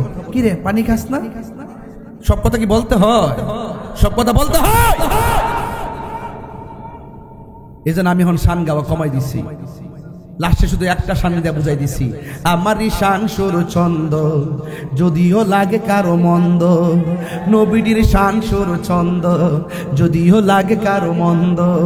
যদিও লেগে যায় দ্বন্দ্ব, যদিও লেগে যায় দ্বন্দ্ব, আমারই শান আমারই সুর, সবই যে নবীজির জন্যে, সবই যে নবীজির জন্যে। কবরে কি নবী না ছবি? ছবি। খারো খারো খারো, ওঠ ওঠ ওঠ ওঠ ওঠ ওঠ ওঠ ওঠ। কবরে কি নবী না ছবি? হ্যাঁ, তোমার কোকিল গায়। কবরে কি নবী না ছবি? নবী। বাহ, পাস করছে। ও, এটা চট্টগ্রামের মানুষ তো, এগুলো আশিকে রাসূল। কথা কন ঠিক কিনা? মদিনা বালার দেশত। আস্তে আস্তে, এটি পরে কমো, পরে পরে এর ঠিক করে। এই বাবা, এই আর সিলেস না, বল। এই যে বাতাস করতেছে, বাতাস করতে, বসো বসো। আর দুষ্টামি করিস না পাগলে, পাগলা দুষ্টামি করিস না। আচ্ছা বহ। আল্লাহু আকবার জোরে কর। বাবা জান, আমি যে একটু ডানে বামে যাই, আপনারা কি রাগ করেন? আমি ডানে বামে যাই কেন? সবটা আমার বয়সের লেভেলের মানুষ বেশি, এই জন্য তাদের মাধুরীতে মিশে আমি কথা বলতেছি। এই তরুণ যোদ্ধা যদি আমার সাথে থাকে, ইনশাআল্লাহ 24 ঘন্টার ভিতরেই আমরা মাদক 24 কিলোমিটার মাটির নিচে ঢুকাই দিতে পারবো। পারবো কিনা বলেন? আরো যারা পারবো কিনা? এখন সবাই মিললে আকীদা ঠিক করেন। কেন বলতেছি? কারণ আছে। এত বড় দাড়ি নিয়া মাথার মধ্যে এমনি রুমাল দে, সাই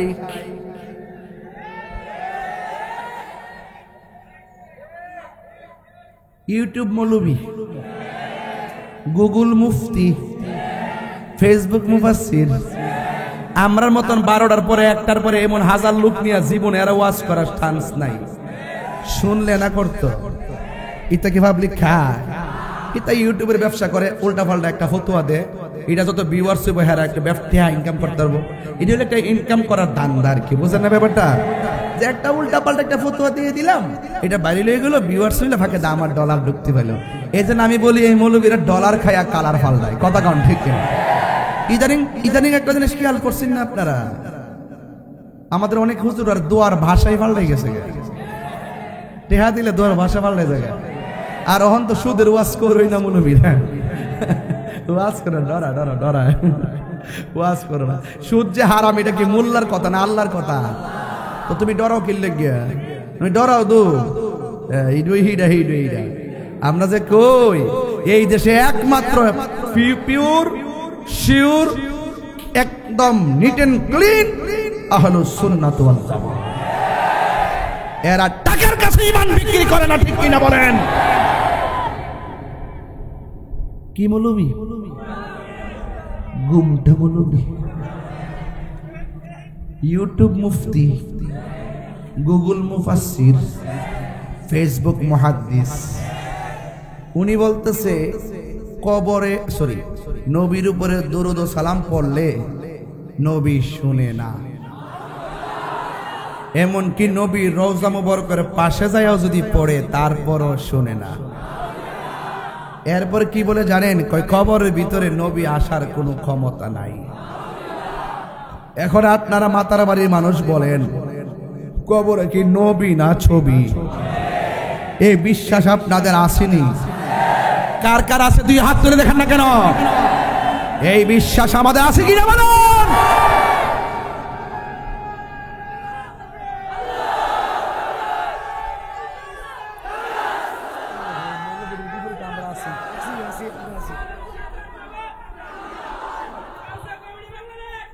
মারহাবাগন। কবরে নবী আসার ক্ষমতা আছে তো ইনশাআল্লাহ। যারা এই বিশ্বাসটা করবেন দেখবেন মা বাপ চাইরা কবরে গেছেন, দেখবেন আমার নবী দুই হাত তুলে আপনাকে রিসিভ করবে।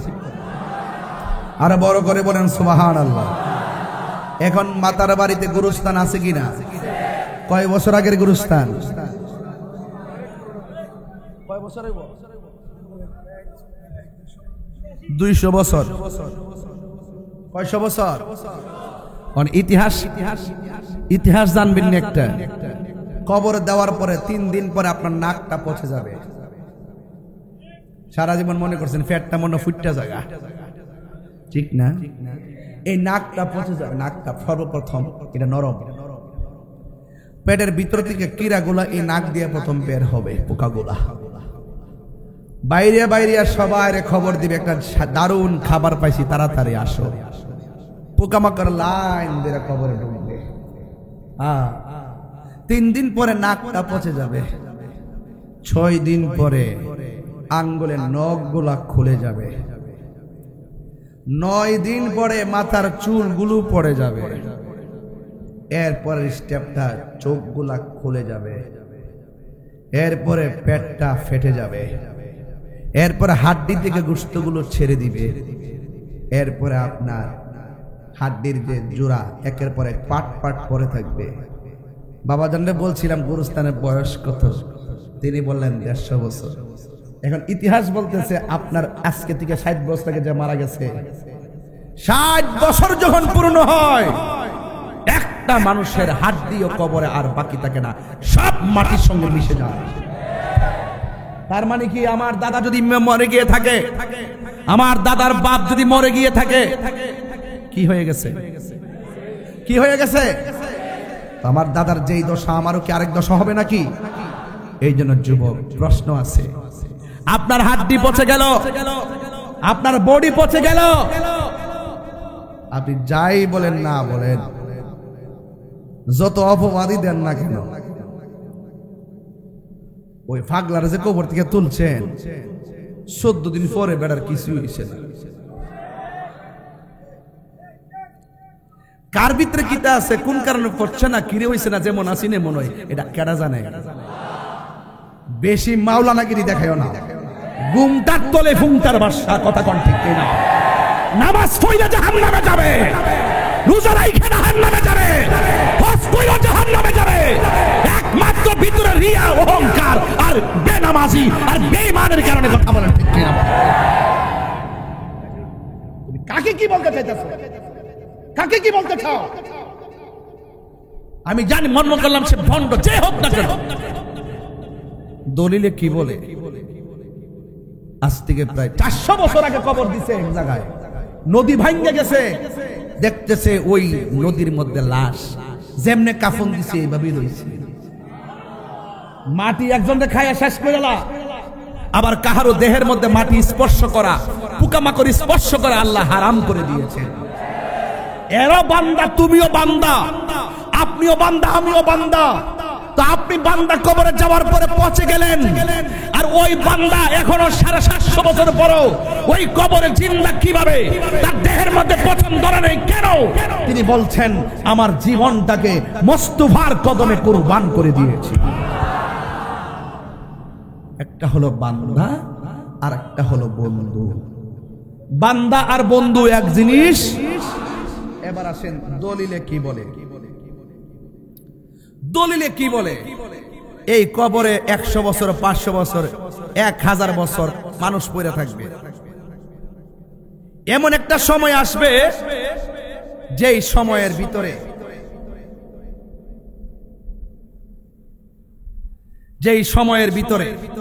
এই যে হাদিস শরীফের মধ্যে আসছে, হাদিস শরীফে এসেছে, হযরত সাহাল ইবনে সাদ রাদিয়াল্লাহু তাআলা থেকে বর্ণিত। তিনি বলতেছেন, ইউহশারুন নাসু ইয়াউমাল কিয়ামাতি আলা আরদিন। সব মানুষ কবরে যাওয়ার পর একদিন এই মানুষগুলো কিয়ামতের সম্মুখীন হবে। আর কিয়ামতের সম্মুখীন হওয়ার পর ইউহশারুন নাসু ইয়াউমাল কিয়ামাতি আলাল আরদিন, একটা জমিনের মধ্যে তাদেরকে একত্রিত করা হবে। বাইদা আফরা, ওই ময়দানের যে মাটি হবে, এই মাটিটা হবে পুরা মাটি। হুজুর এখন কোন মাটি বলে না? কোন মাটি? কাউরসাতিন নাকি। এই মাঠের মধ্যে কোনো গাছপালা থাকবে না। লাইসা ফিহা আলামুন লি আহাদিন, এটা সবার জন্য সমান হবে। আরেক হাদিসের মধ্যে বলছে, ইউহশারুন নাসু ইয়াউমাল কিয়ামাতি হুফাতান উরাতান। বলছে হাসরের মাঠে মানুষ যখন কবর থেকে একত্রিত হবে, সে থাকবে উলঙ্গ। কি থাকবে? তার পায়ের মধ্যে কোনো জুতা থাকবে? কথা বলেন, তার পায়ের মধ্যে কোনো জুতা থাকবে না। কুলতু, আয়েশা সিদ্দিকা বলেন, আমি জিজ্ঞেস করলাম, ইয়া রাসূলুল্লাহ, আন-নিসাউ উযলাউ ওয়া রিজালান জামিআ, রিজালু জামিআ। ইয়া রাসূলুল্লাহ, নারী এবং পুরুষ এভাবে একত্রিত হবে? ইয়ানজুর বা'দুহুম ইলা বা'দিন, একজন আরেকজনকে দেখবে। এটা কেমন মাঠ? ইয়া আয়েশা, রাসূল বলেন, হে আয়েশা, আল আমরু আশাদ্দু মিন আইয়ানজুরা বা'দুহুম ইলা বা'দিন। আয়েশা রে, তুমি যে বলতেছো একজন আরেকজনকে দেখবে না, কবর থেকে মানুষ যখন উলঙ্গ অবস্থায় পুরা মাটির মাঠে গিয়ে একত্রিত হবে, যেই মাঠে কোনো গাছ থাকবে না, মাথার 8 বিঘাত উপরে সূর্য থাকবে, নিচের পুরা মাটিটা হবে তামার মতন, আর মাথার 8 বিঘাত উপরে 12টা মুখ নিয়ে যখন দিবে তাপ, তখন 1 সেকেন্ডের জন্য কাহারো দিকে তাকাইবার সময় পাবে না। চিৎকার মেরে কি আল্লাহু আকবার বলবেন না? এ আয়েশা, এইভাবে ঘাটটা বাঁকা করে তারা হাসরের মাঠে যাবে।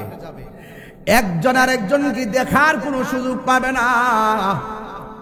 আয়েশা বলেন, ইয়া রাসূলুল্লাহ, বড় কঠিন মাঠ হবে গো। আমার আল্লাহর হাবিব বলে, উম্মত, ওই সূর্যের তাপ যখন তোমার মাথার মধ্যে লাগবে রে, বাতের মার যেমন করে ছিটে টকবক করে ডানে বামে ছিটে ছিটে পড়ে, তোমার মাথার মগজগুলো এমন ভাবে ছিটে ছিটে ডানে বামে পড়বে। সেই দিন মা সন্তানকে পরিচয় দিবে না, সন্তান মাকে পরিচয় দিবে না। সবার জবানের ভিতরে একটা মাত্র স্লোগান, নাফসি নাফসি বলে কান্না করবে, নাফসি নাফসি বলে কান্না করবে, নাফসি নাফসি বলে কান্না করবে।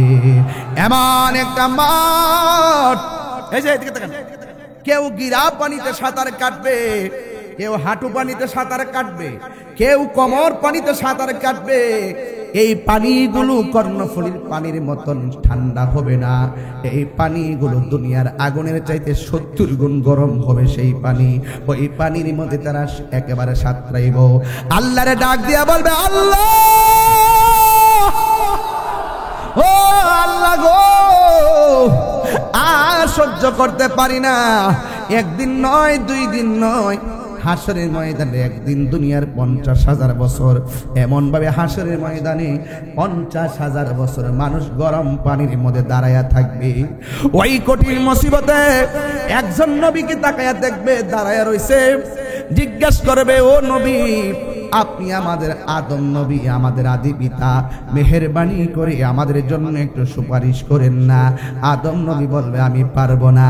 আল্লাহ আমারে বলছে গন্ধম খাইতে নিষেধ করলো, আমি গন্ধম খেয়েছিলাম, যদিও আল্লাহ আমারে ক্ষমা করেছে, এখন আমার মধ্যে ভয় কাজ করে। আদম নবী বলে নাফসি নাফসি, ইব্রাহিম নবী বলে নাফসি নাফসি, জাকারিয়া নবী বলে নাফসি নাফসি, ইউনূস নবী বলে নাফসি নাফসি, সব নবীগণ নাফসি নাফসি বলে কাঁদবে। ও যুবক, কেন নামাজ পড়বেন জানেন? কারণ হাসরের ময়দানে সর্বপ্রথম হিসাব হবে নামাজের হিসাব। এই জন্য নামাজ পড়ব। বেনামাজি হইয়া কবর গেলে নবী বলে কবরের 2 পাশের মাটি তোমাকে চাপা মারবে। আর হাসরের ময়দানে নামাজের হিসাব না দিয়া একটা কদম সামনে যেতে পারবে না। অর্থ কোন পথে ব্যয় করছো এই হিসাব না দিয়া সামনে যেতে পারবে না। যৌবন কোন কালে ব্যয় করছো তুমি যদি এই হিসাব না দাও, একটা সেকেন্ডও সামনে যাওয়া যাবে না। সবার মুখের মধ্যে নাফসি নাফসি। আল্লাহর হাবিব বলেন, ওই কঠিন মুসিবতের সময় কিছু কিছু মানুষের গায়ের মধ্যে একদম আগুনের শিকল দিয়ে তারে বাইধা রাখা হয়েছে। নবী আমার ডাক দিয়া বলে, আল্লাহ আকবার জোরে হবে, নবী আমার ডাক দিয়া বলবেন, আল্লাহ গো, আল্লাহ, এরা কারা গো যাদেরকে ওই শিকল দিয়া বেঁধে রাখা হয়েছে, আগুনের শিকল দিয়া তাদেরকে পোড়াইতেছে গো। আমার নবীকে আমার আল্লাহ ডাক দিয়া কয়, ও বন্ধু, এরা কারা জানেননি? এরা হলো দুনিয়ার ওই সমস্ত বান্দা বান্দি যারা দুনিয়াতে মা বাবারে কষ্ট দিয়েছে। যুবকের দল পায়ের মধ্যে হাত দিয়া বইলা দিয়া যায়, এখনো সময় আছে রে বাবা, মা বাবা যারা বেঁচে আছে কখনো কষ্ট দিয়েন না। আমার মতো বাবা হারাইলে বুঝবেন বাবা হারাবে তা কত কঠিন, কথা কোন ঠিক কিনা? আরে কত ঈদ যাই, কত ঈদ যাই নতুন জামা লাগা, মা বাপ ছাড়া ঈদ কি মজা লাগে। কত কুরবানি যায়, গলা ভর্তি করে গোশত খায়, কিন্তু মা বাপ না থাকার কারণে মনে শান্তি লাগে না। বাবা গো বাবা, বাবা গো বাবা, বাবা তুমি কেমন আছো ছোট মাটির ঘরে, তোমার কথার হৃদয় মাঝে পড়ছে বারে বারে। বাবা গো বাবা, বাবা গো বাবা, কত আদর কত স্নেহ তোমার কাছে পেলাম, সব কিছু হারিয়ে আজকে নিঃস্ব হয়ে গেলাম। ভালোবাসি তোমায় বাবা, বুকটা যে যাইছি রে, ভালোবাসি তোমায় বাবা, বুকটা যে যাইছি রে, তোমার কথার হৃদয় মাঝে পড়ছে বারে বারে। বাবা গো বাবা, বাবা গো বাবা। নবী আমার ডাক দেয়া বলে, উম্মত রিদার রব্বি ফি রিদাল ওয়ালিদাইন ওয়া সাকাতুর রব্বি ফি সাকাতিল ওয়ালিদাইন। পিতামাতার সন্তুষ্টিতে আল্লাহর সন্তুষ্টি, পিতামাতার অসন্তুষ্টিতেই আল্লাহর অসন্তুষ্টি। এখন আপনারা জবান খুলে বলুন, আমরা মা বাবার খেদমত চাই কি চাই না? কারা কারা চান দুই হাত তুলে দেখেন ইনশাআল্লাহ। নারে তাকবীর, নারে রিসালাত, মার পাগল যারা তারা মোবাইলে ফ্ল্যাশ লাইটটা জ্বালায় দেন। এই কালো শার্ট পাঞ্জাবি বসো। মার পাগল যারা আছেন, বাবার পাগল মোবাইলে লাইট জ্বালায় দেন। শেষ একটা গজল গায়ে যায়। আমাকে এখান থেকে ময়মনসিংহ যেতে হবে, এই জন্য অনেক দূর। বাবা গাজীপুর, সরি গাজীপুর। একটু মোবাইলটা চালিয়ে দেন, নর্মাল সেট হলে সেট জানান। কে বলছে বাংলাদেশ গরিব? টাকার অভাব নাই। এখানে মিনিমাম কয়েক কোটি টাকার সম্পদ। এই মোবাইলটা আমার দিলে তো মোটামুটি আর ওয়াজ নসিহত দরকার ছিল না। অনেক টাকা, অনেক টাকার খেলা। আমারটা তো ছোট্ট মোবাইল। একটু হাতটা লাড়া দেন তো বাবা, এরকম। মা কেন এত দামি জানে না সকলে বলো, এত দামি জানে না সকলে। জানতো যদি পড়তো দেখে কোরআন হাদিস খোলে। একটি হজের সওয়াব মিলে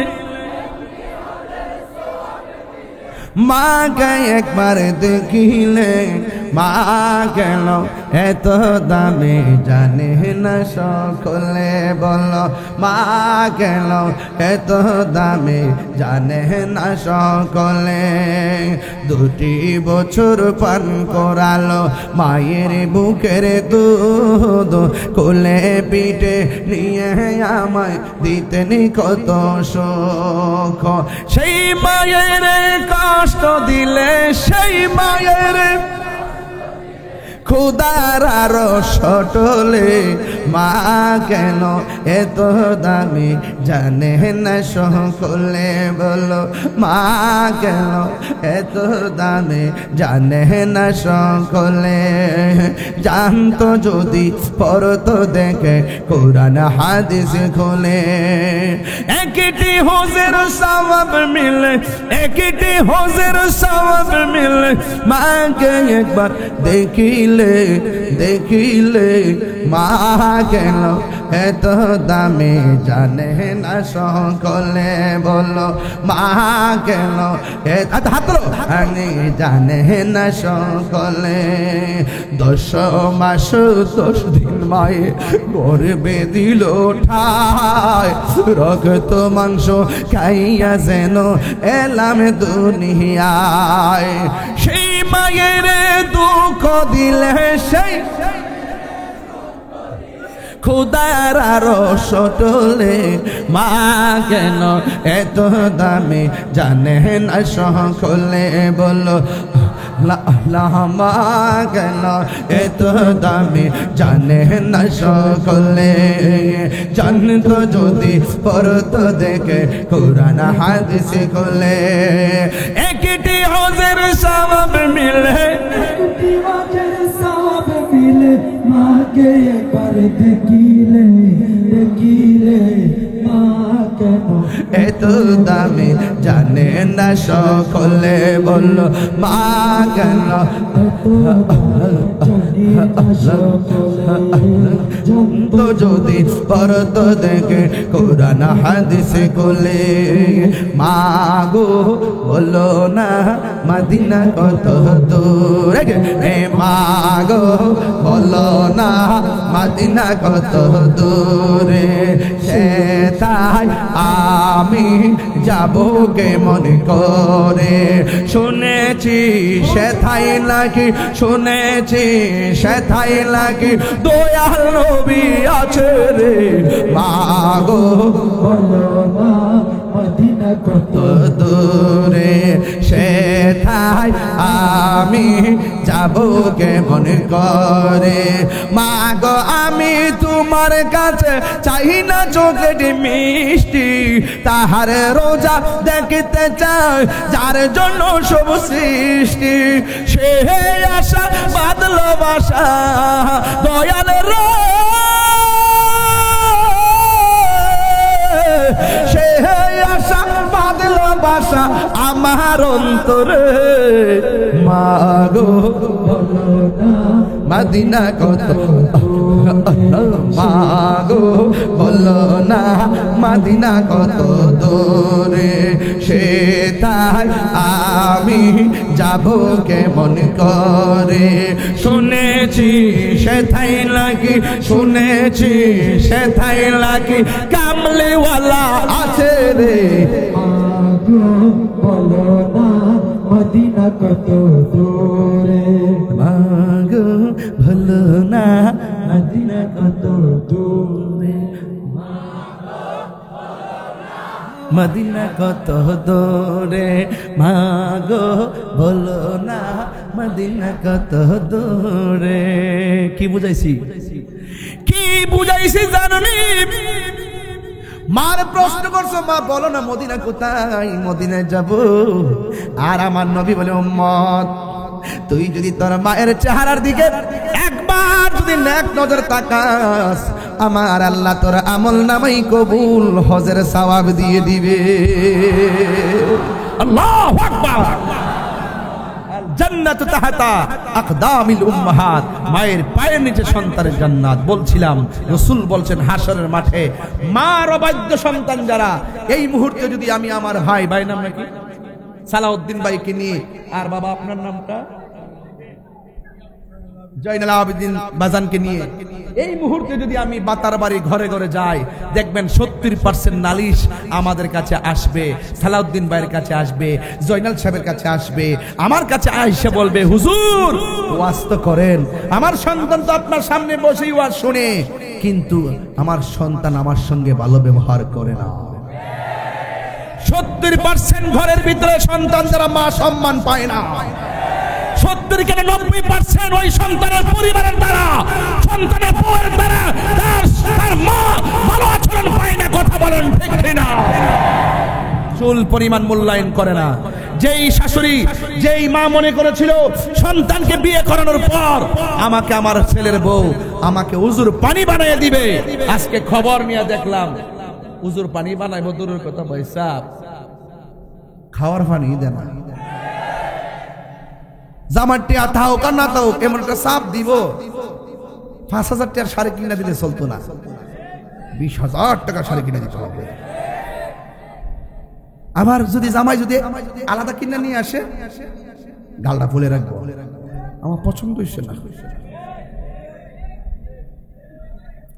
জামার যেমন আয় স্ত্রী এটা চিন্তা করতে দিব না আমার জামাই যতটুকু বেতন পায় 20,000 বেতন পায় ছেলে মেয়ে আছে সংসার আছে মা বাপ আছে সব 20,000 বেতনই পায় এখন শাড়ি যদি মার্কেটিংটা থেকে এবার কিন্তু 50,000 লাগবো ঈদের আগে একটা বাড়ি মারে এবার কিন্তু আমার 50,000 টাকা নিচে হইতো না এগুলা করবেন না স্বামী যদি একটা 300 টাকার শাড়ি কিনা দেয় মনে রাখবেন এটা 3 লক্ষ টাকার শাড়ি ঠিক কিনা বলুন আরো জোরে বলুন আর বোর মার্কেট করতে জাঠি হই সব মার্কেট করে কিন্তু মার কেনাকাটাটার মনে থাকে না কাম্মা আমার মনে নাই আব্বা কয় পুত্রে মন লাগতো না পাঞ্জাবি যেটা সেটা নতুন ওই বালিশের নিচে দিয়া সকালে আয়রন কইরা ফইরা জাগা ঠিক না বাজান বিদেশ থেকে সন্তান আইলে সর্বপ্রথম মা তার চেহারার ফাইল তাকায় আর বউ তাকায় হাতের দিকে কয়টা ব্যাগ আনছে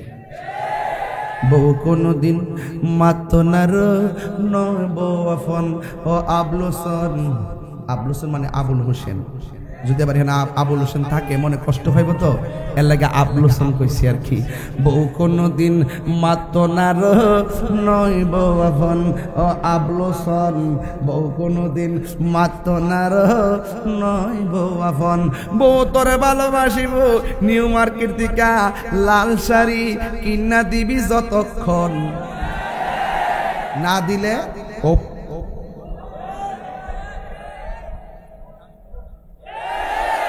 ফুয়ার যদি কোনো জায়গায় আফত বিপদ হয় বউয়ের আগে মা জানই কথা মিশা নয় বড় করে ঠিক কিনা